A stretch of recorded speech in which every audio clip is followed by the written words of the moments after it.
nous approchons maintenant de la fin de notre voyage, celui d'expliquer ou de raconter comment ce bout pommier sur un champ de colza est apparu après 15 milliards d'années d'évolution de l'univers.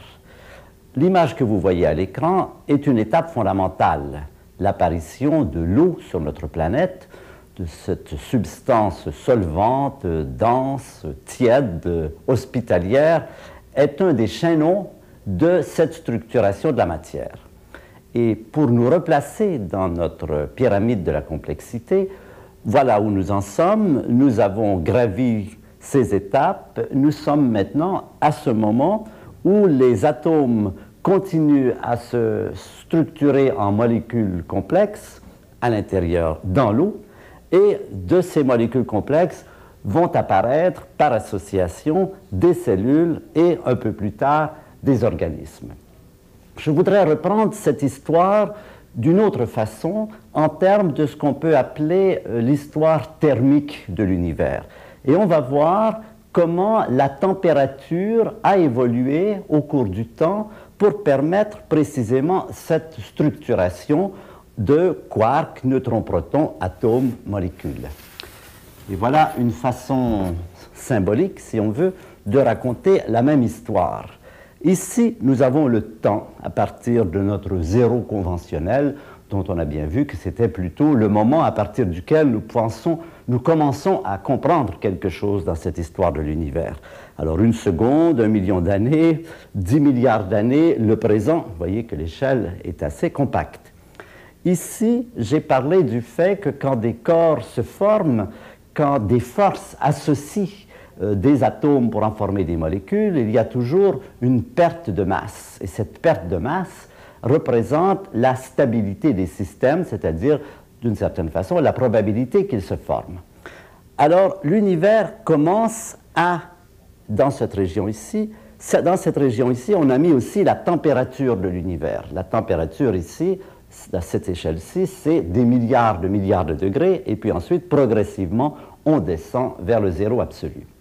Alors l'univers commence ici à très haute température, là il n'y a que des particules élémentaires, ces particules vont se joindre, les quarks vont s'associer en protons et en neutrons à une température déjà très élevée. Ensuite il y a un petit peu de réaction nucléaire, on a appelé ça la nucléosynthèse primordiale, c'est là qu'on a vu les protons et les neutrons se combiner en hélium. L'univers continue à se refroidir et quelque part ici apparaissent les premiers atomes dans l'univers. Les atomes, l'hydrogène, l'hélium, il n'y a pas autre chose qui peut se produire à ce moment-là. L'univers dans son ensemble continue à se refroidir, mais localement, grâce à la force de gravité, la température peut remonter et là, on parle de l'intérieur des étoiles. Cette température remonte jusqu'au point où des réactions nucléaires sont possibles et dans les étoiles, les réactions nucléaires vont produire tous les atomes que nous connaissons. À la mort des étoiles, ces atomes sont projetés dans l'espace, donc pour eux, la température descend, redescend jusqu'au moment où ces atomes ensuite peuvent s'associer, par exemple, dans quelque chose comme une nébuleuse stellaire, une nébuleuse protosolaire. Maintenant, on va s'intéresser à notre domaine, le domaine du système solaire. La température ici, localement, alors que dans l'espace, elle continue à redescendre, va remonter grâce à cette accumulation de la nébuleuse protosolaire et du fait que le Soleil s'allume. Le Soleil s'allume, réchauffe cette région, le voisinage du Soleil, dans laquelle se forment la Terre et l'océan. Et là, la température va se maintenir à une valeur moyenne qui est de l'ordre de 20 à 30 degrés centigrades, c'est-à-dire de 300 degrés absolus. Et c'est dans cette région ici, et grâce au fait qu'à cause de la présence du Soleil et de la stabilité du Soleil, la température va pouvoir rester la même pendant des milliards d'années, pendant 4,5 milliards d'années, que l'évolution va pouvoir continuer à des températures qui sont caractéristiques des énergies de formation des atomes et des molécules. Donc le système solaire, les molécules prébiotiques, la vie vont apparaître dans cette région ici, et c'est maintenant là que nous sommes. Alors nous revenons à notre océan primitif, nous le revoyons maintenant sous un autre angle, il nous fait apparaître une chose importante. D'abord, l'idée présente maintenant que c'est probablement pas dans les profondeurs de l'océan, mais plutôt dans des mares, peut-être au bord des océans ou même dans des lacs d'eau douce, que la vie a pu apparaître. Mais élément fondamental pour cette apparition, c'est la présence du Soleil, c'est le rayonnement ultraviolet du Soleil. Notre Soleil envoie un petit peu de rayonnement ultraviolet. Ce rayonnement arrive jusqu'à la Terre. Et l'action de ce rayonnement ultraviolet sur l'eau et sur les molécules qui s'y trouvent est probablement un élément déterminant pour l'apparition de cette structuration moléculaire, pour le fait que des molécules plus compliquées peuvent apparaître lorsque des molécules simples se rencontrent et se joignent sous l'effet de la force électromagnétique.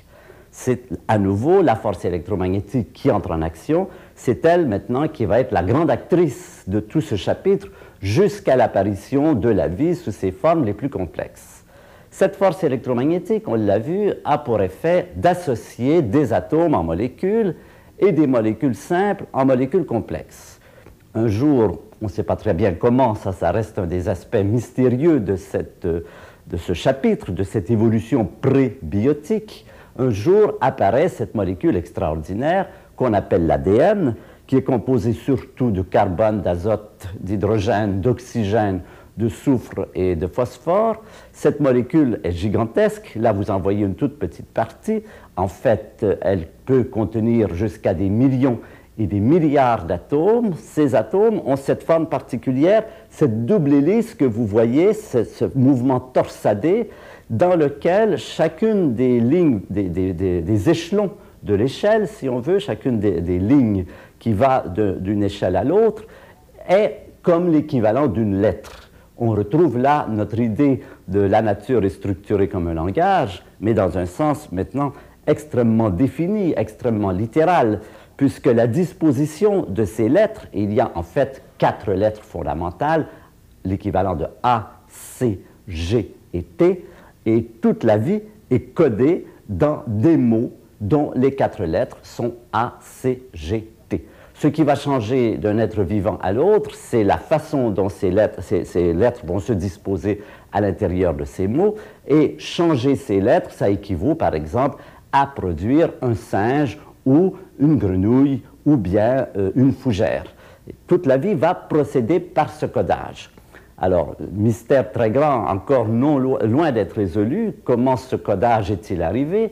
D'autant plus qu'on sait que ce codage ne peut se produire que s'il y a par ailleurs d'autres substances comme des protéines qui peuvent le produire. Voilà une image d'une protéine. C'est quelque chose qui est essentiel pour l'apparition de cet ADN, de ce code génétique, mais par ailleurs, c'est cet ADN qui est lui-même responsable de la formation des protéines. Alors, il y a un problème de type œuf-poule qui est le premier. C'est une question qui intrigue beaucoup les gens. Il y a des ébauches de réponses dans la littérature, mais c'est encore évidemment quelque chose dont on est loin de connaître la réponse. Ce qui est important, c'est de noter comment ces molécules ont des formes très particulières. À l'échelle atomique, elles sont gigantesques, elles ont un comportement, elles peuvent se déplier, se replier sur elles-mêmes, former des anneaux, des boucles, et toute cette géométrie des formes des molécules est importante. On s'aperçoit qu'à ce niveau, la forme joue un rôle fondamental, un peu comme par exemple dans le cas de la clé et de la serrure. Vous savez que c'est la forme de la clé qui détermine si elle peut ou non ouvrir une serrure. De la même façon, on voit que ces éléments de topologie, de géométrie, jouent un rôle fondamental dans l'évolution de la vie. Toujours est-il qu'à partir du moment où cette molécule d'ADN est apparue, qui peut stocker de l'information, cela va ouvrir une possibilité gigantesque à la formation de structures différentes, de possibilités fantastiques de formes animales et végétales. Pendant longtemps, cela va se contenter de produire des formes assez simples. Ces formes simples auront toujours comme élément fondamental donc la cellule.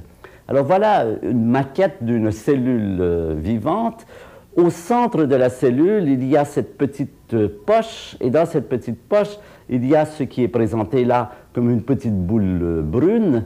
Cette petite boule, c'est un peu comme l'information, c'est l'ensemble de l'ADN. C'est un peu, on peut faire la comparaison avec une usine. Dans une usine, il y a des ateliers de production, mais ces ateliers de production dépendent de façon indispensable du plan de production, et ce plan de production est généralement stocké dans un coffre-fort auquel seuls les ingénieurs en chef ont accès. Alors la cellule, c'est un peu ça. Le coffre-fort, c'est la partie centrale. Les documents qui donnent les plans à partir desquels on va fabriquer ce que l'usine fabrique sont stockés dans l'ADN, dans cette petite boule. Et de ces plans, ensuite, il y a des ouvriers, des molécules, qui vont venir chercher la forme de ces plans, qui vont les copier, qui ensuite vont les transporter dans les parties extérieures, qui se présentent sous forme de quantités d'organelles, qui ont des noms variés, des mitochondries, il y a toute une batterie d'éléments qui sont là. Et on aura toujours ce mouvement de va-et-vient. On va chercher les plans dans la cellule, on les transporte dans les ateliers de construction, et la cellule va construire, par exemple, certains types de protéines, selon qu'il s'agit d'une cellule du cerveau, par exemple, neurone, ou bien une cellule de la peau, ou une cellule du sang. Elle va produire des choses différentes, mais toujours ce qu'elle va produire, elle va le produire à partir de ces plans, de ces patterns, qui est inscrit en détail dans l'ADN.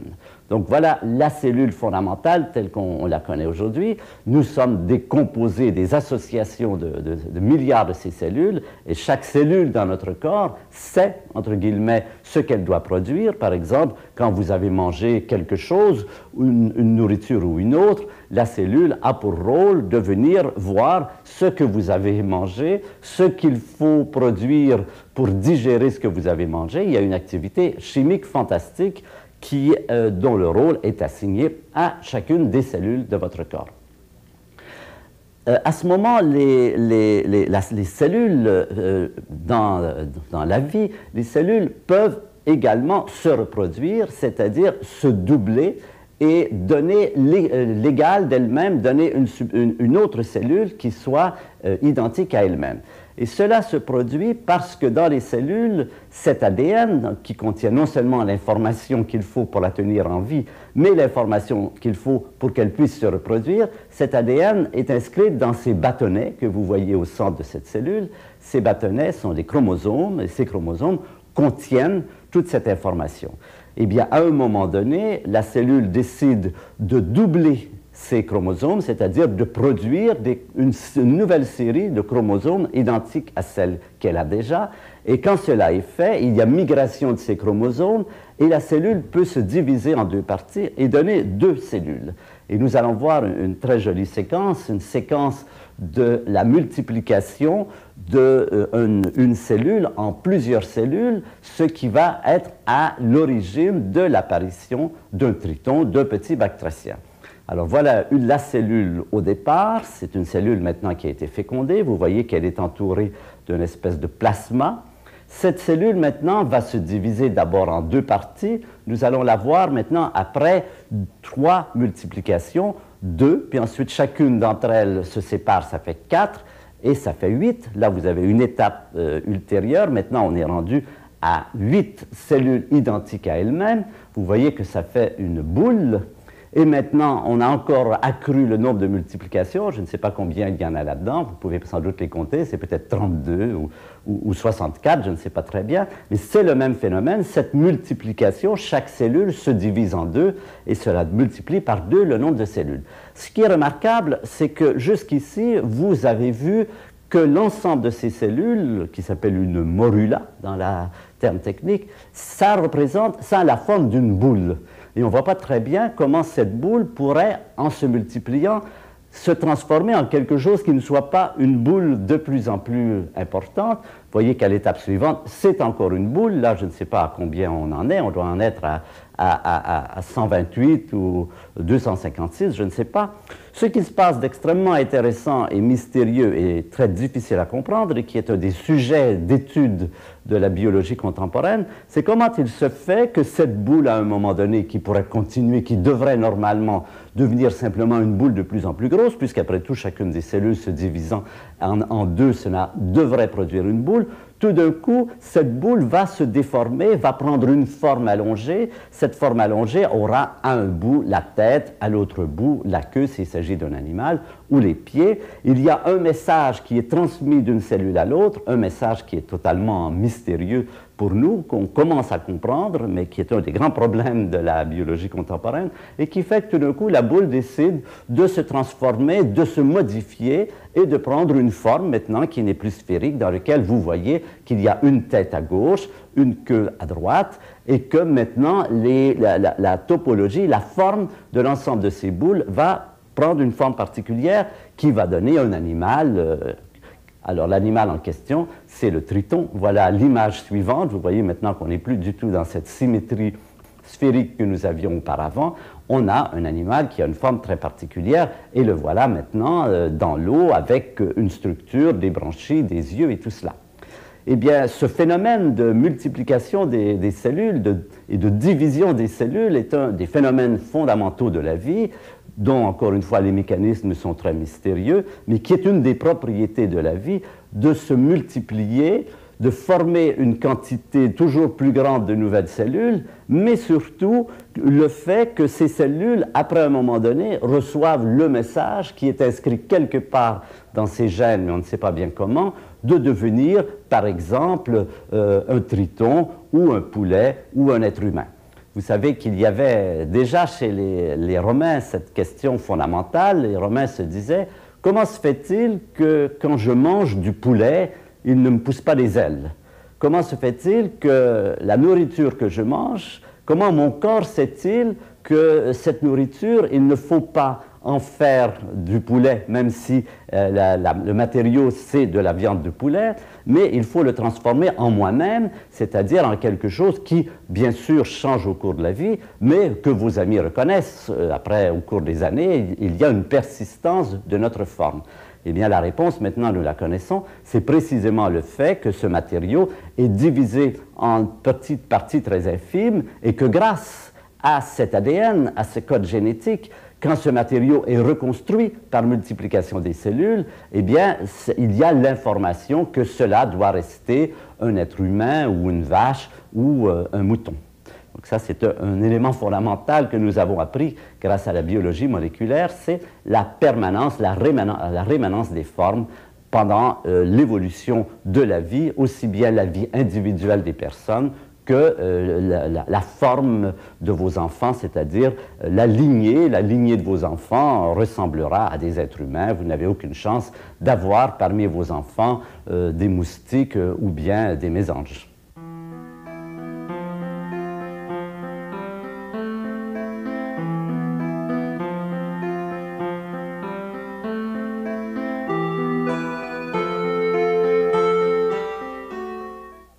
Les premiers vivants sur la Terre apparaissent quand la Terre a au plus 1 milliard d'années.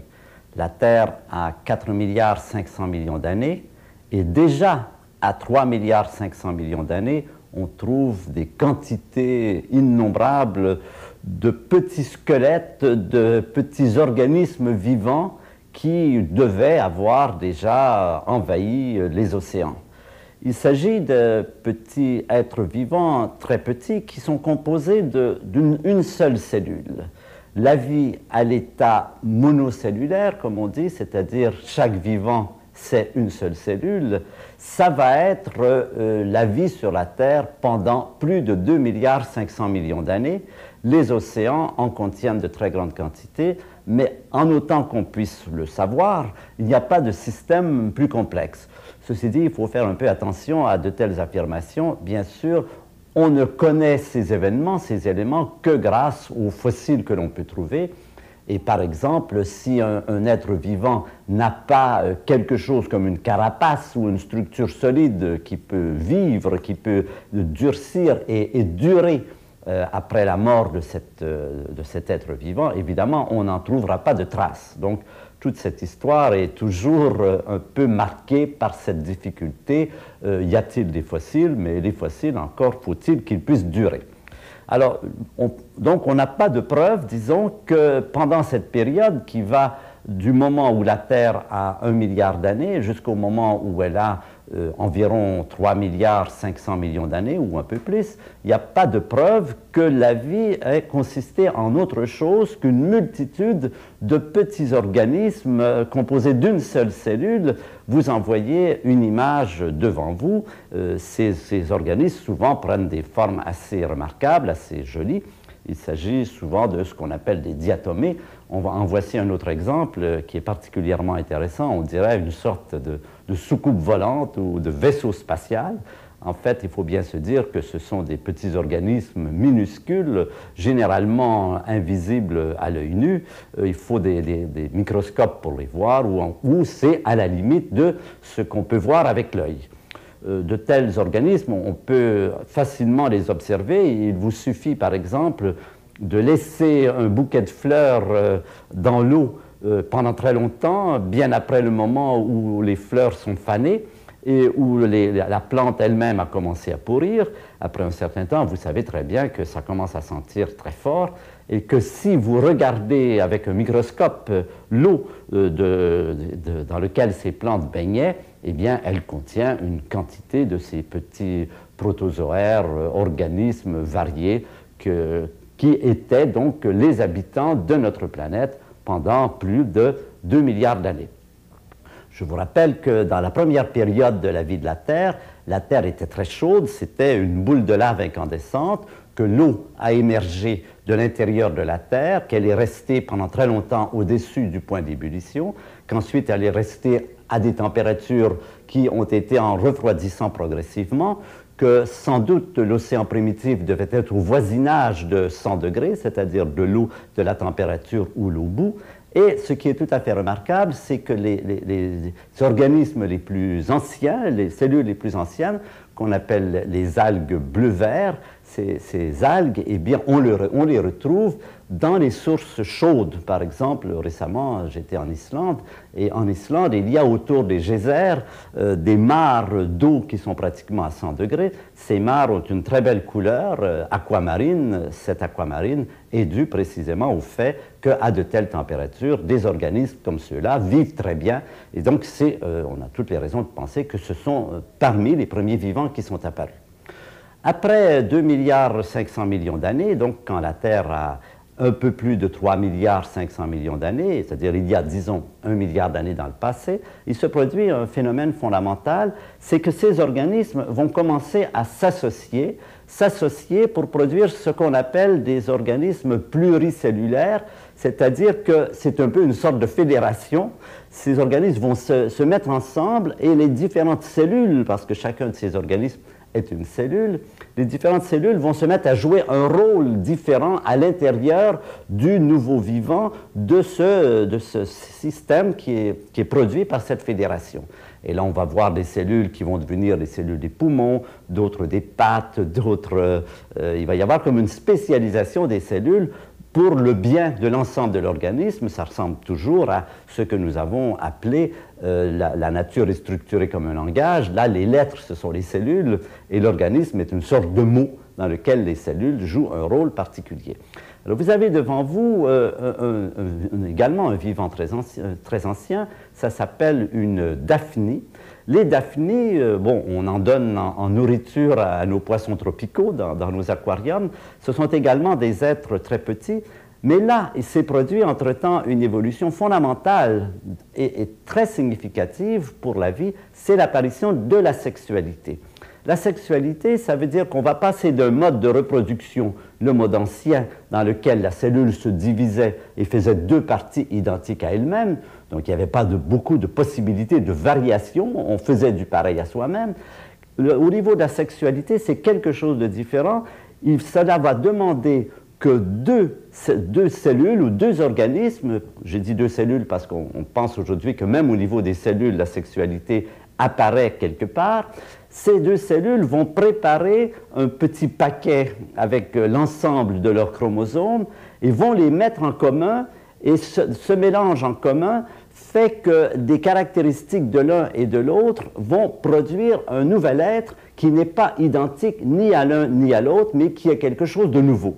Alors vous voyez que la nature, qui est toujours éprise de nouveautés, de créer des choses inédites, eh bien, elle a trouvé une invention géniale. Cette invention géniale, c'est la fantastique possibilité de créer des êtres nouveaux avec simplement le mélange des génomes, comme on dit, c'est-à-dire des ADN d'un des partenaires avec l'autre partenaire. Et bien sûr, cette nouvelle recette, elle va faire fureur, elle va être adoptée un peu partout, à la fois par les plantes et par les animaux, et c'est cela qui va être à la racine de l'extraordinaire diversité et variété des formes aussi bien animales que végétales. Là, vous avez devant vous précisément cette paire de Daphnie et cet événement fondamental maintenant qui va jouer un rôle déterminant, c'est la rencontre sexuelle. Et vous savez, nous savons maintenant jusqu'à quel point la nature a été inventive pour créer des moyens d'amener cette rencontre sexuelle, toutes les techniques, tous les moyens, les parades que l'on trouve au niveau des animaux. Pratiquement chaque espèce animale a ses méthodes pour arriver à ce que les partenaires des deux sexes se rencontrent et puissent engendrer des êtres nouveaux qui vont à la fois assurer la survie de l'espèce, la continuité de l'espèce, mais aussi qui vont permettre de créer des êtres nouveaux qui vont pouvoir évoluer. C'est un des éléments fondamentaux de l'évolution de la vie sur la Terre. À partir de là, on va former encore des formes extrêmement variées, quelquefois très belles, comme celle que vous voyez ici, une sorte de plante, de végétation aquatique, dont les formes rappellent assez bien, je les ai présentées, puisque comme on parle d'astronomie, on a un peu l'impression de voir des sphères, on est quelque part entre l'astronomie et la biologie. J'ai pensé que cette image pourrait être très inspirante. La vie est très conquérante. C'est comme si la vie ou la nature n'avait de cesse qu'elle n'ait envahi tous les lieux de la planète, et sa capacité de s'adapter à des milieux différents est extraordinaire. Il y a comme un challenge de la vie, je vais m'adapter, je vais réussir à m'implanter un peu partout. Voilà un petit animal, c'est un poisson, c'est un des premiers poissons à avoir essayé d'envahir les milieux continentaux, c'est-à-dire à quitter l'eau, où jusque-là la vie était confinée, à quitter l'eau pour pouvoir se propager sur les continents qui jusque-là sont vierges. À cette période, il n'y a pas d'habitants sur les continents, et voilà que la vie va essayer d'envahir les continents. On va avoir la naissance de ce que nous appelons les amphibiens. Alors, comment ce petit animal réussit-il cela? C'est assez astucieux. C'est un peu l'opposé de ce que nous faisons quand nous voulons aller dans l'eau. Quand nous voulons aller dans l'eau, pendant longtemps, on prend une bonbonne d'oxygène parce que, bien sûr, il faut respirer, on doit respirer. Et pour respirer dans l'eau, comme il n'y a pas d'oxygène accessible à nos poumons dans l'eau, on prend des bonbonnes et on respire de l'oxygène qu'on a apporté avec soi, qu'on a pris dans l'atmosphère. Lui, il fait l'inverse. Lui, il peut respirer seulement à partir de l'eau, il ne peut pas respirer dans l'air. Alors avant de quitter le milieu aquatique, il boit, il remplit son estomac d'eau, et puis ensuite, il se sert de cette eau qui est dans son estomac, de laquelle il peut tirer l'oxygène et respirer. Donc c'est l'opposé des plongeurs sous-marins. Il prend sa provision d'eau et il va faire son petit tour sur le continent. Et il y reste aussi longtemps que ces provisions d'oxygène qui sont dans l'eau de son estomac peuvent lui permettre de rester. Alors c'est un exemple de cette invasion progressive de la vie sur la Terre. Un peu plus tard, ces amphibiens vont arriver à se libérer complètement de cette dépendance à l'eau. Ils vont apprendre à respirer, ils vont apprendre à vivre sur les continents. Et cette vie sur les continents va être possible grâce à un événement assez extraordinaire qui est l'apparition de l'atmosphère d'oxygène. Il faut bien dire que la vie sur la Terre, au début, a commencé dans des conditions très différentes de celles d'aujourd'hui. À cette période, l'atmosphère était une atmosphère de gaz carbonique, comme sur Vénus ou comme sur Mars. Et si l'atmosphère a changé et est devenue une atmosphère d'oxygène, c'est grâce à la respiration de milliards de plantes, de petits organismes vivant dans l'eau, les planctons marins, qui vont progressivement, par leur respiration, eux respirent du gaz carbonique comme les plantes, et aspirent le gaz carbonique plutôt, et respirent, c'est-à-dire rejettent de l'oxygène. Et grâce à ce phénomène, l'atmosphère va se transformer progressivement et va devenir une atmosphère d'oxygène et d'azote. Alors ça, c'est assez extraordinaire parce que le gaz carbonique est un gaz qui permet certains échanges énergétiques, mais qui est loin d'être aussi profitable, d'être aussi riche en énergie que l'oxygène. Et l'oxygène, qui au début était tellement riche que c'était un poison, c'était une substance toxique, c'était vraiment une pollution initiale, eh bien la vie va arriver précisément à se développer pour utiliser cet oxygène pour arriver à acquérir, à extraire toujours plus d'énergie du milieu ambiant. Alors, va se produire une autre chose importante par rapport à nous aujourd'hui, c'est que cet oxygène, en très haute, au sommet de l'atmosphère, va produire ce qu'on appelle la couche d'ozone. La couche d'ozone, l'ozone, c'est une molécule de 3 oxygènes, 3 atomes d'oxygène, alors que l'oxygène moléculaire, c'est 2 oxygènes. Alors pourquoi c'est important qu'il y ait cette couche d'ozone? Quand on dit une couche, ce n'est pas vraiment une couche, c'est un tout petit accroissement de la quantité d'ozone quand on monte à 30-40 km jusqu'à 100 km au-dessus de nos têtes. C'est que cet ozone est un très bon paravent contre le rayonnement ultraviolet. Le Soleil envoie beaucoup de rayonnement ultraviolet sur la Terre, beaucoup par rapport aux besoins de la vie, et avant l'apparition de cette couche d'ozone, la vie sur les continents n'aurait pas été possible parce que cet ozone, ce rayonnement ultraviolet est un rayonnement stérilisant. Et toute vie sur la Terre aurait été rapidement stérilisée.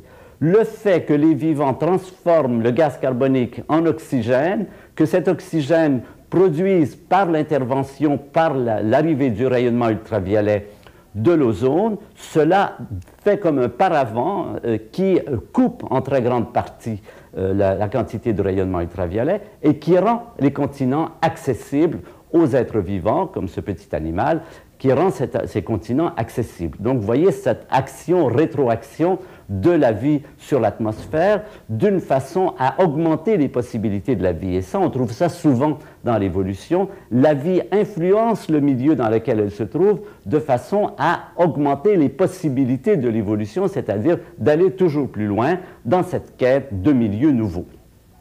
Dans l'image suivante, vous voyez l'image d'un marécage où la vie est très florissante, très luxuriante. Vous avez là aussi des oiseaux aquatiques. Les oiseaux sont un autre exemple d'une victoire de la vie sur les éléments. Les éléments, les premiers vivants, évidemment, sont cloués au sol par la gravité, et les milieux aériens ne leur sont pas accessibles. Pourtant, grâce à des phénomènes reliés à l'évolution, que nous comprenons plus ou moins bien, des êtres vivants arrivent à occuper les lieux les plus extraordinaires. Maintenant, on trouve la vie dans l'espace, en fait, dans l'atmosphère, on trouve la vie dans les milieux les plus froids, jusque dans les régions arctiques. Des animaux peuvent vivre à des températures de moins 60, moins 70. Les pingouins, par exemple, s'y trouvaient parfaitement heureux. D'autres animaux vivent dans les milieux les plus chauds, les plus arides, les plus humides. Et il y a comme une volonté conquérante de la vie qui lui permet de s'installer sous toutes les latitudes, dans toutes les circonstances, et de s'adapter à des circonstances différentes.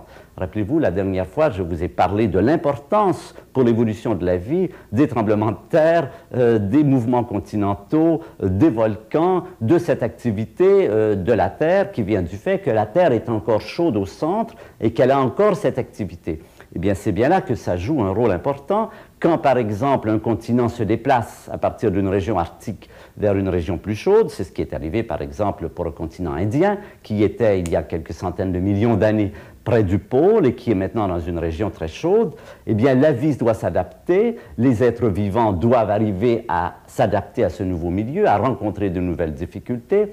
Eh bien, ce phénomène est un phénomène très dynamique pour l'apparition de nouvelles espèces qui ont les propriétés, qui sont en mesure de pouvoir vivre dans ces conditions extrêmement différentes. Donc on voit comment la Terre et son évolution, l'atmosphère et son évolution influencent la vie qui, à son tour, influence l'évolution, en tout cas, de l'atmosphère.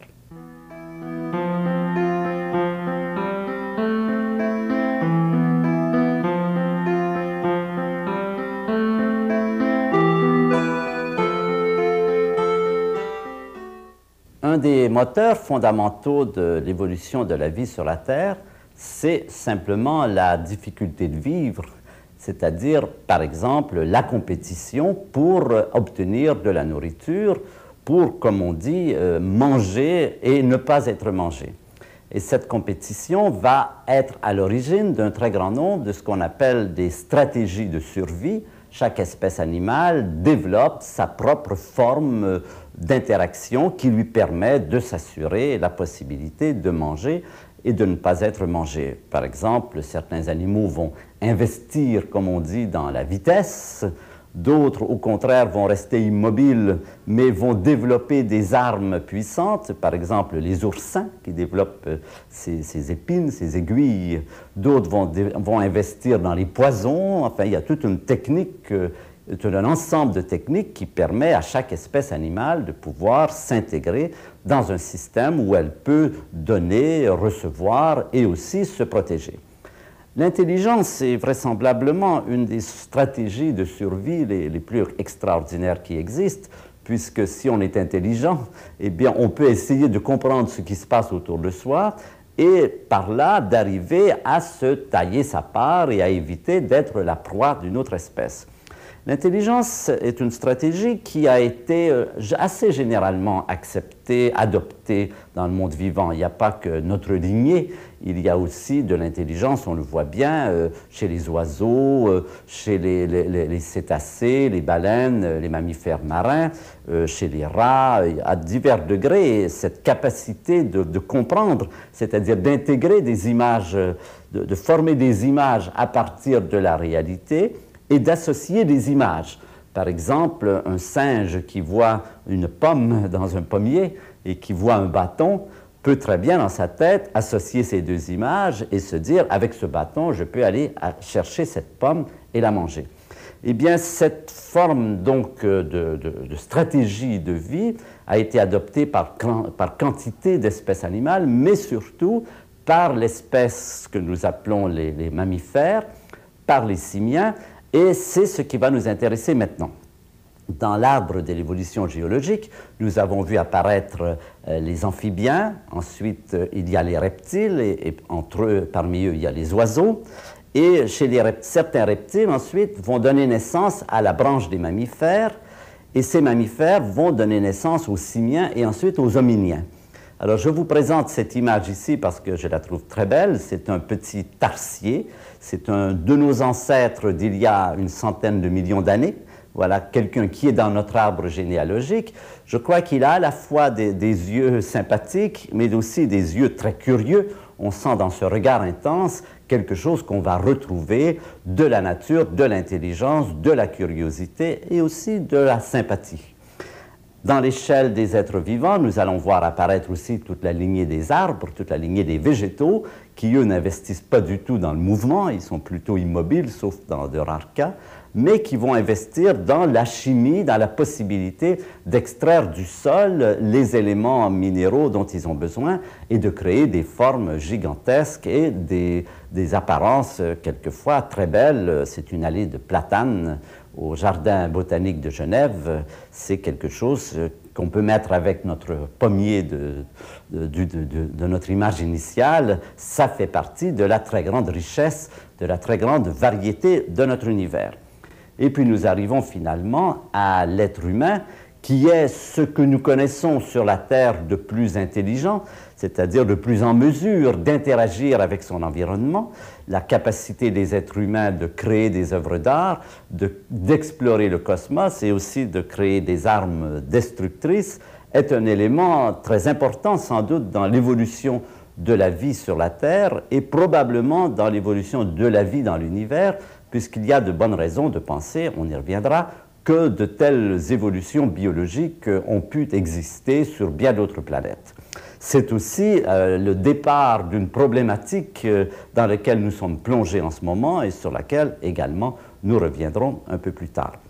Mais avant de poursuivre, avant d'en arriver à ce chapitre de l'interaction dangereuse et menaçante et profitable et belle de l'être humain avec la nature, je voudrais revenir maintenant en arrière et nous resituer dans notre pyramide de la complexité pour en tirer quelques leçons intéressantes.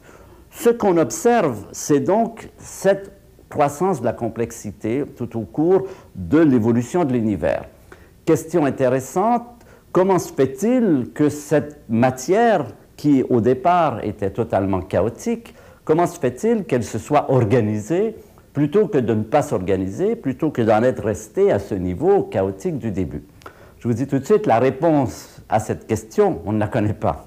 Mais on sait des choses sur le mode, sur les moteurs qui ont amené cette croissance de la complexité, et ces choses sont en elles-mêmes très intéressantes et sont porteuses de leçons par rapport à notre interaction avec notre environnement aujourd'hui. En gros, je vous rappelle que ce qui joue un rôle important, c'est la présence de forces. Il y a des forces dans la nature qui jouent comme un rôle de colle, qui vont associer ces structures en structures plus compactes. C'est un peu l'équivalent dans l'alphabet, dans le langage écrit, à la façon dont nous regroupons les lettres pour en faire des mots et comment nous séparons les mots pour être certains que nous pourrons identifier chaque mot par rapport aux autres mots. Là, c'est tout à fait simple. Quand vous écrivez « le ciel est noir », si vous voulez qu'il n'y ait pas de confusion, vous mettez « LE » et puis vous mettez un espace, et ensuite C-I-E-L et un espace. Donc, en laissant des espaces entre les mots, ces espaces nous permettent d'identifier les mots dans le cours de l'ensemble de ces lettres. Alors, comment la nature fait, elle, pour nous permettre de reconnaître, d'avoir des identités structurées par rapport aux différentes forces? Elle va le faire avec ce que nous appelons des colles ou des soudures. Et ces colles et ces soudures, on en a parlé, ce sont les forces de la nature. Il y a trois forces fondamentales qui vont jouer un rôle important. Il y a la force nucléaire, la force électromagnétique et la force de gravité. Alors, la force nucléaire, c'est celle qui colle les quarks en neutrons et protons dans les tout premiers temps de l'univers. C'est celle ensuite qui colle les neutrons et protons en noyaux d'atomes un peu plus tard. Et à partir de là, c'est le domaine de la force électromagnétique, qui est une force beaucoup plus faible, mais qui est beaucoup plus souple aussi, qui permet des structures beaucoup plus complexes, des comportements beaucoup plus délicats. Ici, c'est le gros œuvre, c'est le béton armé. Là, c'est la finition, c'est la délicatesse. C'est elle qui va permettre aux atomes de former des molécules gigantesques qui sont souples, qui peuvent se déformer, comme les protéines qu'on a vues. Ces molécules, ensuite, associées en cellules, ces cellules associées en organismes, tout ça, c'est le domaine de la force électromagnétique. Ce que nous savons maintenant, c'est que ces forces, ces trois forces, ces deux forces, alors il y a la troisième qui est la force de gravité, qui est celle qui crée les étoiles, et ce sont les étoiles qui, par le fait qu'elles sont chaudes, permettent l'entrée en action de la force nucléaire. Eh bien, ces trois forces existaient déjà dans les tout premiers temps de l'univers. Nous en avons la preuve, nous en avons des tests nombreux qui nous disent tous la même chose. Ces forces étaient déjà présentes avec exactement l'intensité qu'elles ont aujourd'hui. Alors, c'est quelque chose d'assez mystérieux, cela. Qu'est-ce que c'est que ces lois de la nature? Pourquoi y a-t-il des lois qui régissent les forces? Pourquoi ces lois sont-elles tellement invariantes au cours du temps, alors que tout change aussi considérablement autour du temps? Ça, on ne le sait pas.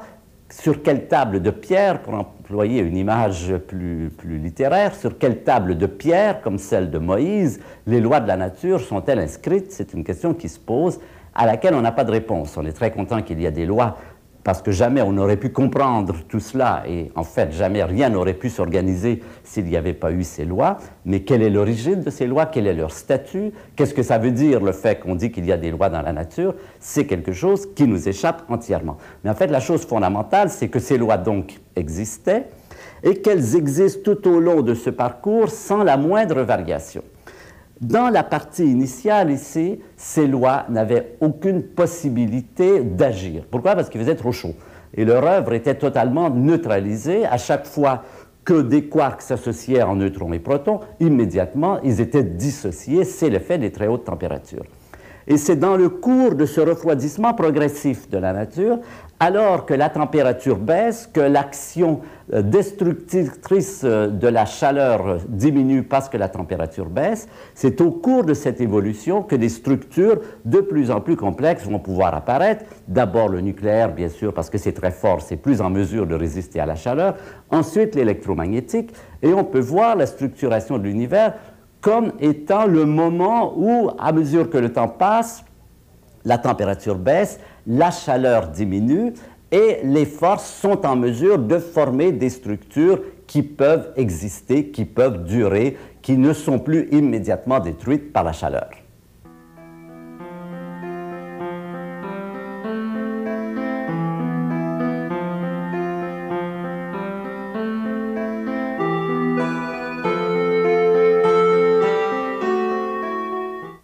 Je vous rappelle que nous sommes en train de nous questionner sur cette fameuse pyramide de la complexité et en particulier, comment se fait-il que ces échelons ont été progressivement gravis?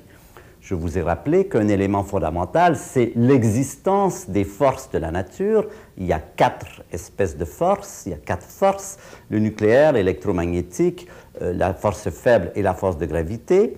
3 d'entre elles seulement sont en mesure de faire des structures. La force nucléaire qui fait des petites structures mais très compactes. La force électromagnétique des structures plus faiblement liées et de dimension plus grande.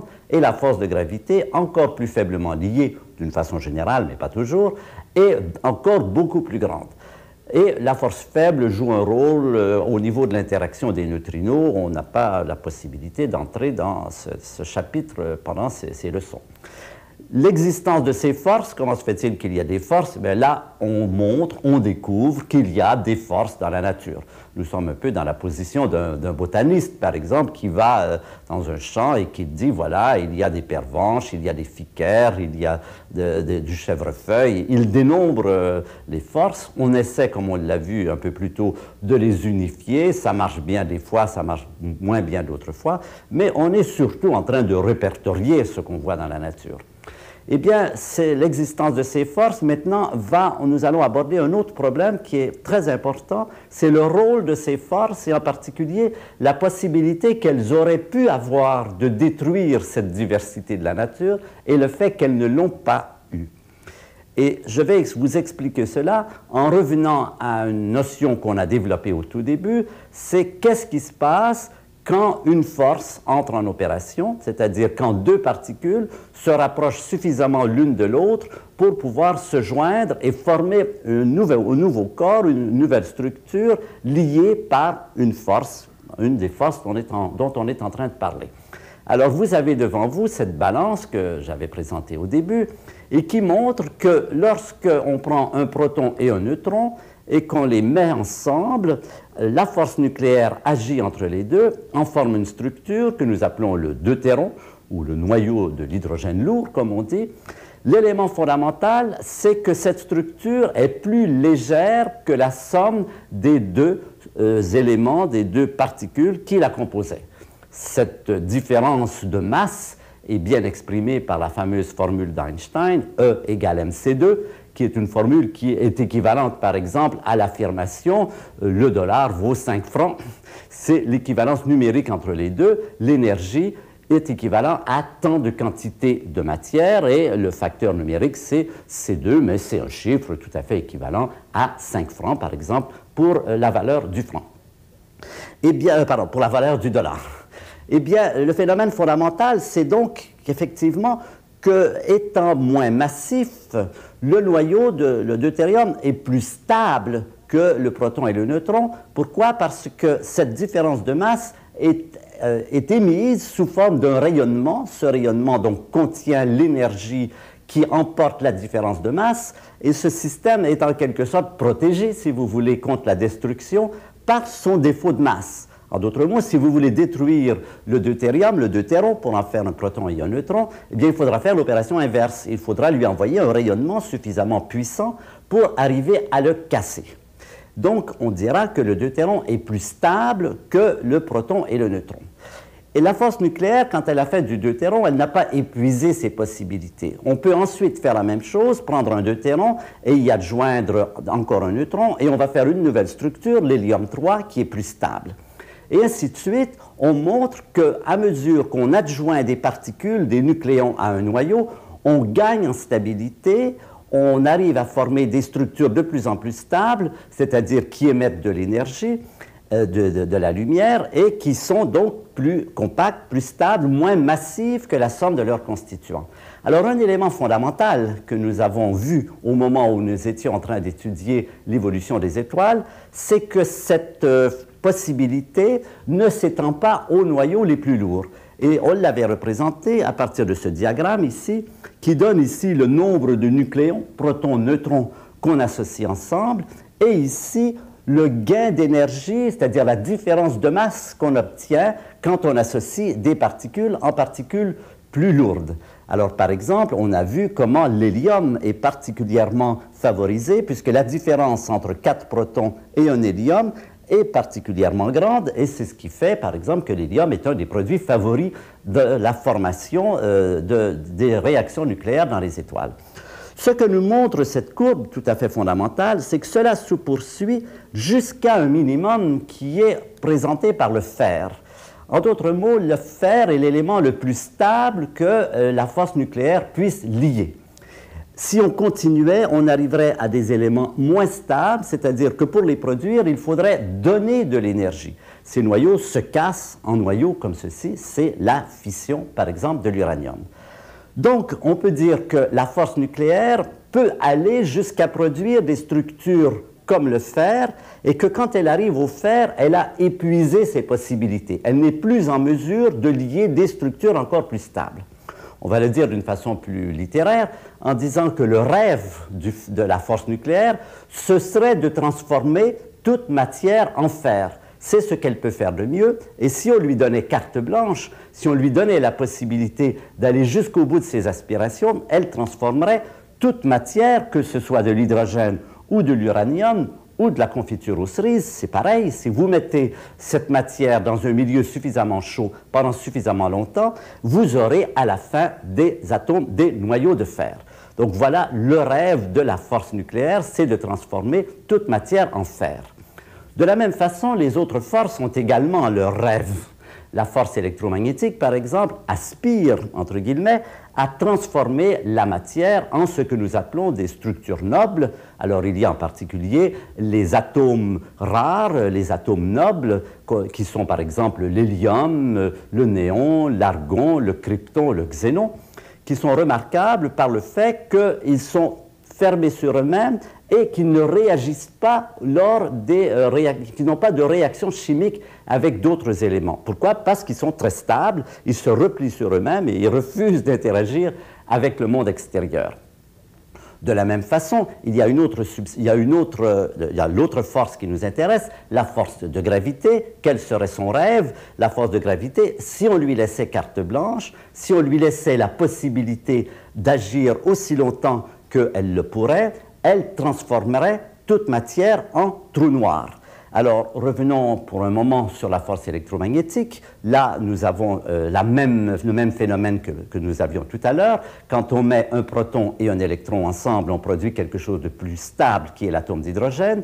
Cela pourrait se continuer jusqu'au moment où la force électromagnétique ait créé donc ces structures nobles, que sont les atomes dont j'ai parlé, néon, argon, krypton, xénon, mais aussi au niveau moléculaire, le gaz carbonique, le CO2, l'eau, H2O sont des structures particulièrement stables qui sont aussi l'aspiration, le rêve secret de la force électromagnétique.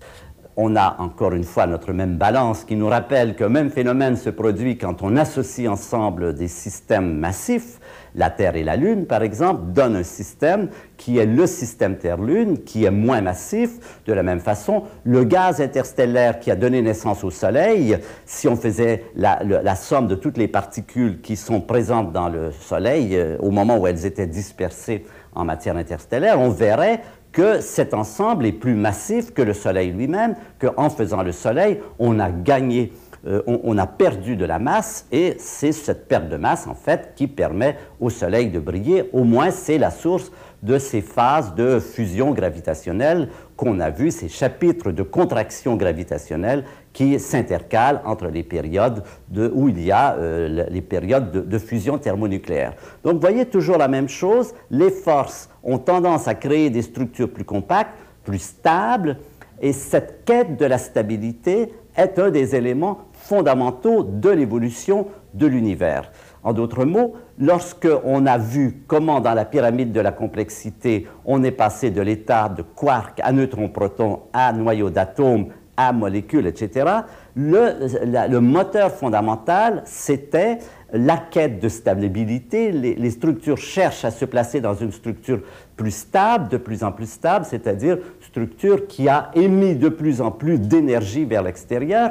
Et vous voyez tout de suite le drame qui va se préparer. Si on laissait à la force nucléaire la possibilité d'aller jusqu'au bout de ses aspirations, elle transformerait tout en fer.